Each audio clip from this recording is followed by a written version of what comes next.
عزت باب professor doctor سلیم مظہر صاحب، حاضرین محترم السلام علیکم۔ حاضرین محترم، آج کے سیشن میں بہت خوبصورت گفتگو ہوئی اور بہت سارے سوالات اٹھائے گئے، خصوصی طور پر ان دو ڈیفرنٹ شعبوں میں جن کی بنیادیں نہ تو ایک دوسرے کو نفی کرنا ہے نہ ثابت کرنا ہے، لیکن اس کے باوجود بہت خوبصورت گفتگو ہوئی، بہت خوبصورت سوال اٹھائے گئے۔ تو میں کچھ اشتراک کروں گا۔ صوفی کیا ہے؟ A perfect master can create music for the deaf and color for the blind۔ یہ ڈیفینیشن ہے صوفی کی، اور میری جو آج کی گفتگو ہے اس کا عنوان ہے کہ مولانا جلال الدین رومی اور حضور سلطان باہو انسانیت کے لیے امن، آشتی اور محبت کی معتبر نوید۔ حاضرین محترم، انسانی معاشرے کی تاریخ اور تشکیل ہمیں بتاتی ہے کہ مختلف عوامل انسانی زندگی پر اثر انداز ہوتے رہے، جن سے معاشرے کی حیاتی ترکیب بدلتی رہی۔ ان عوامل میں سے جو نشابر ہو کر سامنے آتے ہیں ان میں ایک اغراض و بقا کی قوتوں کا تصادم اور ارتقاء ہے، اور دوسرا عمل ان قوتوں کے متغیر ارتقائی سفر میں نمو پانے والے معاشرے میں فرد کا فرد سے اور معاشرتی معروف سے تعلق ہے۔ صدیوں کے سفر میں فرد کا اقتصادی، معاشرتی، جذباتی استحصال اپنی پوری شدت کے ساتھ ہوتا رہا۔ جبر و استبداد کی ان قوتوں کے خلاف انفرادی اور اجتماعی جد و جہد بھی اپنے فکری ارتقاء کے ساتھ مصروف عمل رہی۔ یہ فکری ارتقاء افقی اور عمودی خطوط کے ساتھ آگے بڑھتا رہا۔ فکری ارتقاء کی عمودی نمو کے لیے خیر کی قوتیں تاریخ انسانی کے اولین باب سے مختلف مذاہب اور معاشرتی فلسفے اور نظریے وجود میں آئے، جن سے فرد اور معاشرے کی کئی جہتوں کی ترویج و تشریح ممکن ہوئی۔ اور آج 21ویں صدی میں سائنس اور ٹیکنالوجی فرد کے نامیاتی یعنی آرگینک وجود کی غیر نامیاتی یا ان آرگینک وجود کی ٹرانسفارمیشن کی بات ہو رہی ہے، مگر صدیوں کے سفر اور مختلف سیاسی اور سماجی نظام فرد کی فزیکل ایگزسٹنس یا مادی وجود کو ہی پیش نظر رکھتے رہے، مگر یہ ایک اٹل حقیقت ہے کہ فرد اپنی سپرچول ایگزسٹنس اور اس کی بالیدگی کے بغیر مسرت حاصل نہیں کر سکتا، اور روحانی مسرت اس لافانی محبت کا نام ہے جو رنگ، نسل اور جغرافیائی سرحدوں سے ماورا ہوتی ہے، یہاں تک کہ یہ کسی فلسفیانہ یا مذہبی تحریک کے تابع نہیں ہوتی۔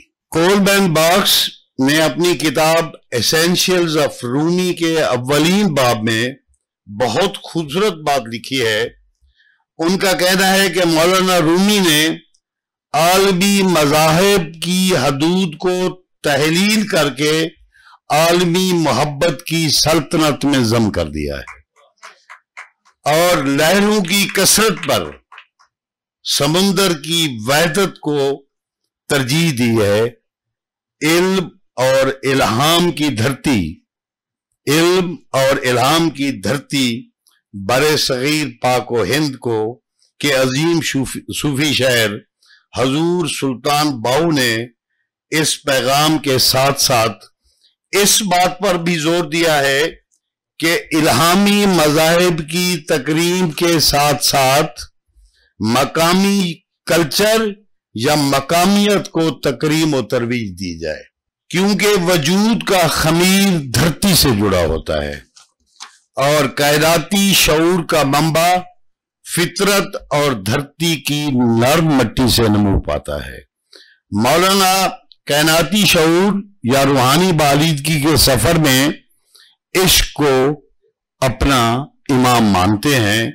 شاد باش عشق خوش سودائے ماں، اے طبیب جملہ علت ہائے ماں، اے دوائے نخوت ناموس ماں، اے تو افلاطون و جالی روس ماں۔ اور کیا خوبصورت بات ہے، حضور سلطان باہو فرماتے ہیں ایک نگاہ جے عاشق دیکھے، ایک نگاہ جے عاشق دیکھے لاکھ ہزاراں تارے ہو، ایک نگاہ جے عاشق دیکھے لاکھ ہزاراں تارے ہو، لاکھ نگاہ جے عالم دیکھے کسے نہ کندی چارے ہو۔ عشق وہ پرجوش جذبہ ہے جس کا اظہار شاعری اور موسیقی کی زبان میں ہی ممکن ہے۔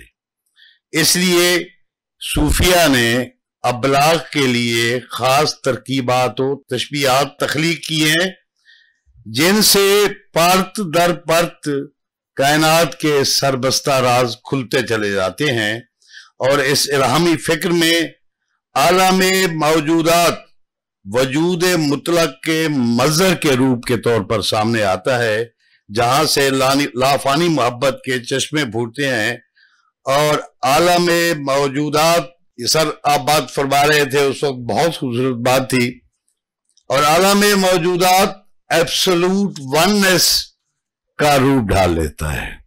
مولانا رومی اور حضور سلطان باہو کی شاعری کا یہ اہم نقطہ مکمل طور پر نشابر ہو کر سامنے آتا ہے۔ تاریخ ہمیں بتاتی ہے کہ 13ویں صدی عیسوی کا اناطولیہ کرب کے لیے بہت کرب کا زمانہ تھا، بہت آلام کا زمانہ تھا۔ ایک طرف صلیبی جنگوں کی بربریت خطے کو اپنے خطے میں اپنی لپیٹ میں لے رہی تھی، بیزنٹائن جو سلطنت تھی، جو امپائر تھی، اس کا شرازہ بکھر رہا تھا، اور مختلف ترک قبائل جو ہے وہ ایک دوسرے سے برسر پیکار تھے۔ میرے کہنے کا مطلب یہ ہے کہ یہ وہ عہد ہے جس میں مولانا رومی جو ہیں وہ زندہ ہیں، اور ایک طرف منگول تھے جو آگے بڑھ رہے تھے۔ اس پورے منظر نامے میں 1244 میں شمس تبریز کی ایک نظر مولانا رومی کے ظاہری اور دنیاوی جاہ و جلال کو دمان کی واچھڑ کی طرح بہا کر لے گئی۔ دمان ہم اس علاقے کو کہتے ہیں جو دریائے سندھ اور کو سلیمان کے درمیان ہے، اور واچھڑ ساون کی تیز بارش ہوتی ہے جس میں تقریباً ہمارا کچھ نہیں بچتا۔ تو اگر آپ دوستوں نے سفر نامے پڑھے ہوں تو بہت سارے مورخین نے، انکلوڈنگ وہ آپ کا جو بادشاہ تھا بابر، وہ بھی ایک زمانہ گزارا اس نے، تو گرمیوں میں وہ ابن بطوطہ نے لکھا ہے کہ اس خطے میں گرمیوں کے 6 مہینوں میں سے نہ گزرو کیونکہ اتنی شدید بارش ہوتی ہے۔ خیر بات ہو رہی تھی، وہ واچھڑ کی طرح جو ہے وہ بہا کر لے گئی، اور مولانا کے اندر سے لازوال محبت کے چشمے پھوٹ پڑے، اور وہ محبت رنگ و نسل، عقائد اور جغرافیائی سرحدوں کی قید سے ماورا ہو کر روح کے تال پر رقص کنا ہوئی۔ دوسری طرف 17ویں صدی کے عظیم صوفی شاعر حضور سلطان باہو کا عہد نسبتاً مستحکم تھا۔ دونوں صوفی شاعر وقت کی سرحدوں سے آگے نکل گئے اور عشق کو ایک لازوال اور ڈائنامک قوت کے طور پر برتا، مولانا کی بانسری جو انہوں نے بانسری کی، اور ایک دوست نے بہت اچھی اس کی وضاحت بھی کی تھی.